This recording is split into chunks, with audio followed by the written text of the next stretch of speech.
So when I first moved to the United States, I only knew 3 words in English. Yes, no, and Coca-Cola. So when someone asked me, what's your name? I would say yes. Where are you from? Coca-Cola. And how old are you? No. So not knowing the language is a little bit tough. But that was hardly my most difficult challenge growing up. My biggest obstacle growing up was my father. You see, my dad is a scientist. He's extremely disciplined. And even when compared with all of the strict, difficult parents coming out of China, he was on another level. So there was one day he came to me and said, I'm leaving. Don't watch TV. So of course I watched TV.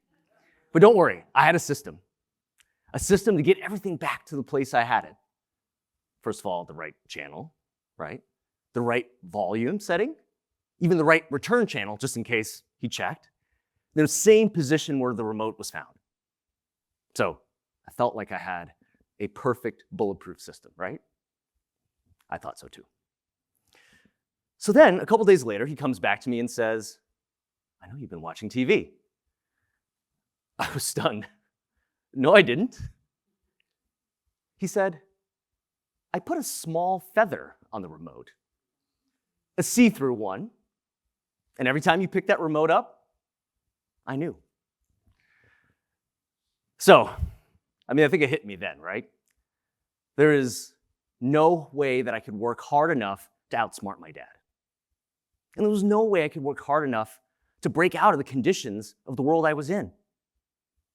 But perhaps I could change the way I approached them. And so, as I think about that, the way that it shows up most clearly in my life is in friendship.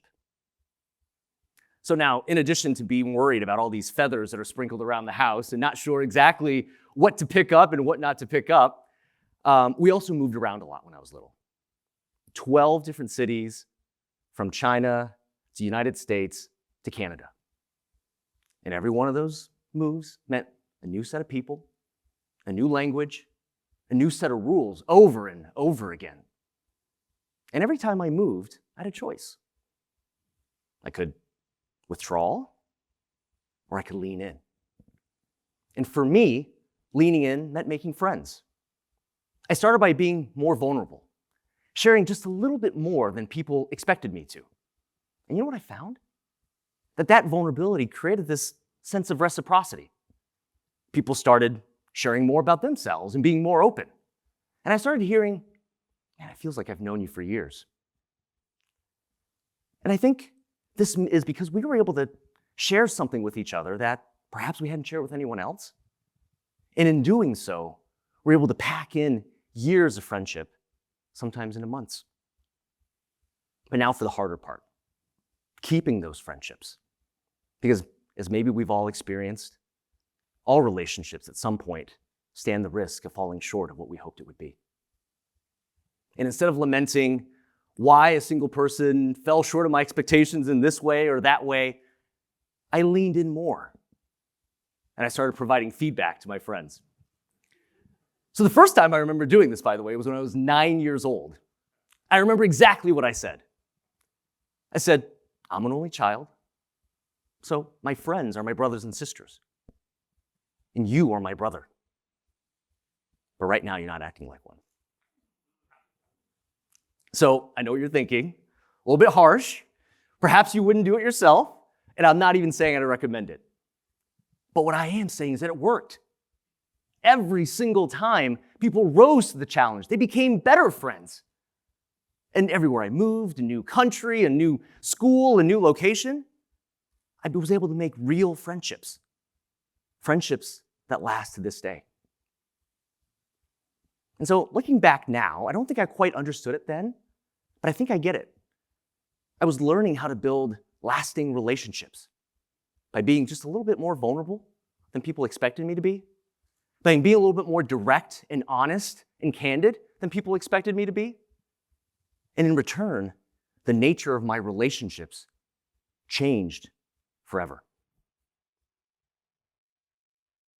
So a couple years later, I started my professional career working at these Fortune 500 technology companies, right? And because we were a tech company, the focus was always on innovation, right? This big, bright lights. But if you were to come inside of the room, the sentiment was different and a little bit down. We don't have enough time. We don't have enough money. And we can't innovate like we used to. And you know the strange thing about this is that the people saying these things weren't struggling. These were successful, experienced, talented individuals, and yet still somehow stuck in their professional pursuit of innovation. I remember sitting in a conference. Our CEO had a graph of 10 years of investment, billions of dollars invested in research and development. And then running alongside that graph was how much we as a company had grown in those 10 years. Except here's the kicker. We hadn't grown at all. And so our CEO said, with that level of growth, it's almost like we lit that money on fire. And I remember thinking, well, first, that's not a great way to motivate your team. But also, more importantly, 10 years? That many billions of dollars? This can't be a problem with resources. It's also not a problem with time. So what was it then? At first I thought, okay, maybe this is just how big companies operate. So then I went to the polar opposite and started working at startups. And there I did hear different things. I heard no constraints. Start with first principles.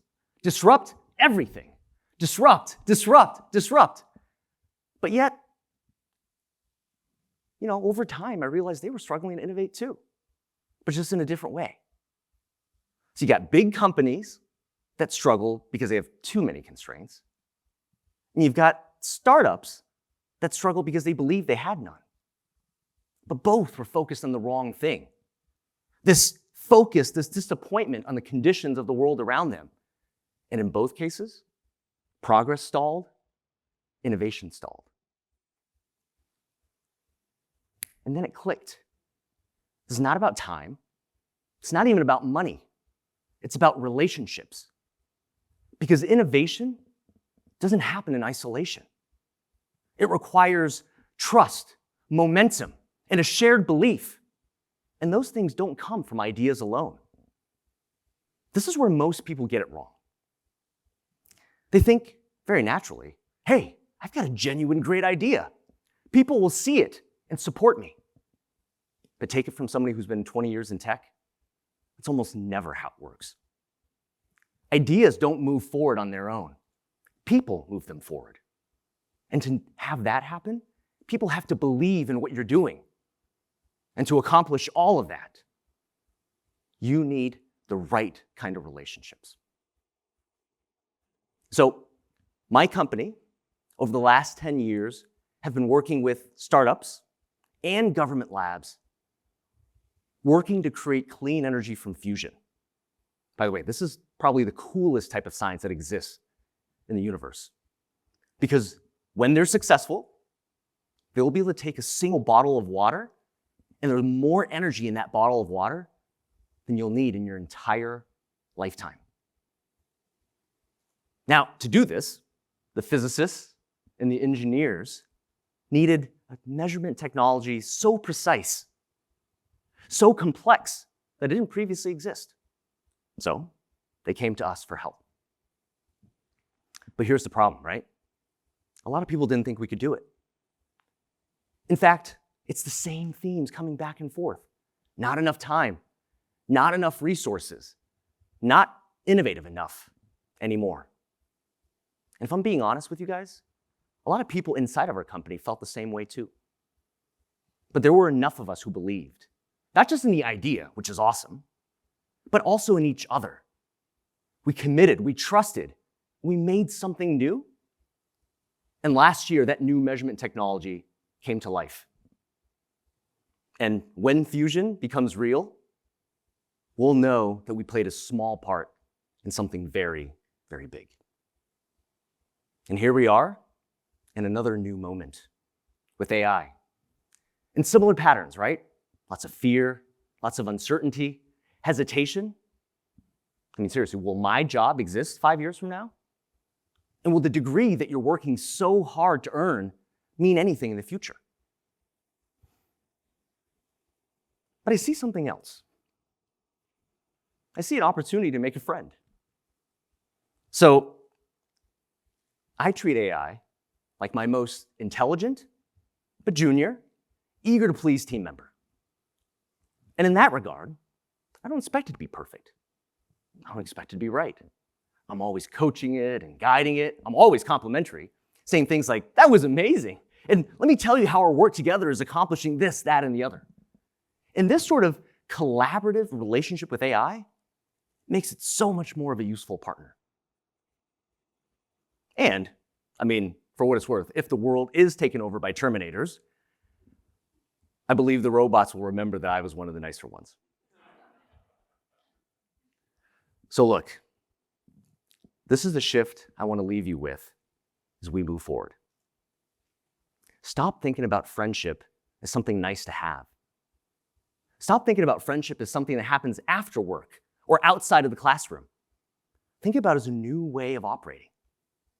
Think as a way to show up that unlocks innovation in your both personal and professional lives. But it's going to require a few things from you. It's going to require you to be more vulnerable, which means you'll have to share more about yourself than is comfortable. And it's going to require you to be more honest, more candid, which will require you to share things and say things that many times others will not. But if you do that, the next time you get stuck, you don't have to only ask, well, what's the idea? You can ask, who can I connect with? And how will I connect with them? So yes, no, and Coca-Cola. Those are only 3 words that I had coming into this country. It wasn't ideal, but it was enough. It was enough because those 3 words forced me to be more curious, to be more adaptable, and perhaps most importantly, to be more willing to connect. Because ideas don't move forward on their own. And I think you don't need the perfect conditions. You don't need the perfect idea. But what you will need is people. You'll need people who will believe in you. You'll need people who will challenge you. And you'll need people to go with you on this journey. Because innovation doesn't begin when all the constraints of our world around us just magically disappear. It'll begin when people come together. Thank you.